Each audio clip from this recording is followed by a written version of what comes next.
I guess I'm attracted to films that have large areas of grey, where there are people talking about an issue from all sorts of perspectives. I didn't just want to tell a story about this group of amazing protesters, because there was also a group of amazing councillors.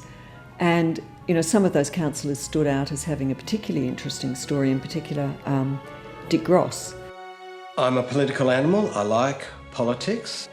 I'm a show-off, and I like being in the centre of attention.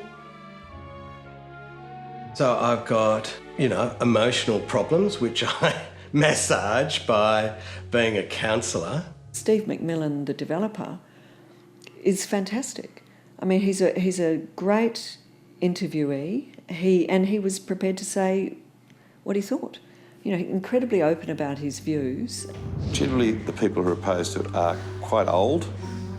Not that I'm young, they're old. And they've got nothing else to do in their lives, so probably they're just, you know, sitting there drinking their lattes. And of course, Serge Taman was so passionate. North St Kilda is a special place, and we are special people. Staff the council. The other thing that's important about the story is that it wasn't young people who were leading, who were at the core of the little group that got thousands of people together to object to this development. They were retired people. They were people with all sorts of skills that they'd developed over a lifetime of engagement. People like John Bennett, Peter Holland, Don Gazzard, who were able to invest an enormous amount of time, but also they knew what to do to actually fight this. So what we're going to do is we're going to endorse, in the Katani ward, we're going to endorse Serge Taman. I really wanted to try and incorporate all those different views into the story. It was harder to get the council view, simply because more happened behind closed doors and because there were confidential things that couldn't be released to the public. It's a cast of thousands, which in the edit we whittled down to just a few characters as the spokespeople, but a lot of the others were there as extras.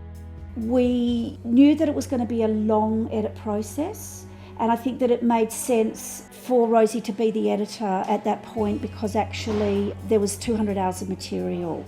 Rosie's part of the St Kilda community, so I think, along with the rest of us, sort of shares that sense of we kind of know the community we live and breathe, and both lived there for a very long time. And I think that, we're interested in the outcome of the story. Because it was an observational film, there wasn't one path through the material. I mean, an awful lot was shot, people were followed up who then became lesser elements of the story. There were lots of ways that it could go, and because obviously you don't know the ending when you're shooting, you've got to follow all these different storylines. So this story could have gone millions of different ways. Lizzette and Peter and I spent a lot of time in the editing room talking about how the story might go. I think the biggest reward is just being able to have all of that footage at our disposal in the edit suite. You're able in the edit to meld that footage in a way that tells the story from all those different perspectives.